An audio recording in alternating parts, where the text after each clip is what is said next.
À l'initiative des Nations Unies, la Journée internationale de lutte contre les violences faites aux femmes est coordonnée en principauté par le département des Affaires sociales et de la Santé. Elle est le fruit d'une réflexion commune entre le gouvernement, le Conseil national, le Haut Commissariat à la protection des droits, des libertés et à la médiation, ainsi que plusieurs groupements associatifs au sein du département, la direction de l'action et de l'aide sociale. Elles peuvent prendre rendez-vous avec déjà une assistante sociale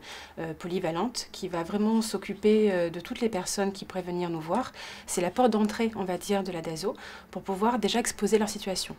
Une fois qu'elles ont fait exposer cette situation-là, on a aussi d'autres possibilités de les aider puisqu'on a une psychologue, on a aussi une division enfance et famille qui va vraiment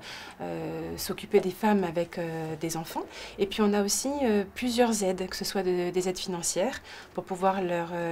donner des tickets alimentaires, essayer de voir aussi de financer d'un psychologue privé aussi, aider aussi sur des paiements de loyer ou alors quelquefois si on a la possibilité des solutions d'hébergement. Au niveau des enfants qui pourraient être témoins des violences conjugales, des violences faites aux femmes,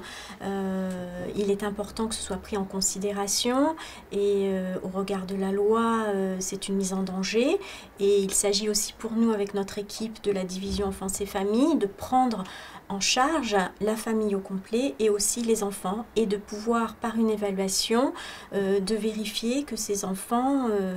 quel est le niveau de souffrance et où ils en sont et quelle aide on peut apporter.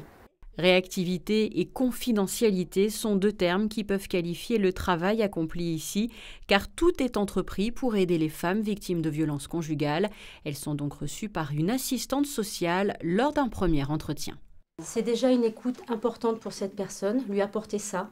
d'être à sa disposition et d'avoir une compréhension la plus juste de la situation dans laquelle elle se trouve. Et à partir de là, de faire une évaluation, de lui transmettre les bonnes informations, de lui ouvrir des droits s'il y a des droits sociaux à ouvrir, de mettre en place,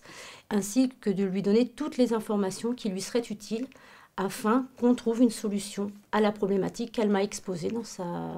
lors de sa venue. En cas d'urgence, la Sûreté publique apporte une réponse immédiate et adaptée. Toutes les informations sont développées sur la page Aide aux victimes de violences, sur le site internet du gouvernement. Sachez pour finir que le 23 novembre, une conférence sera organisée au lycée technique et hôtelier dès 18h au sein de l'auditorium autour du thème « Violence dans le couple, pourquoi ne partent-elles pas ?»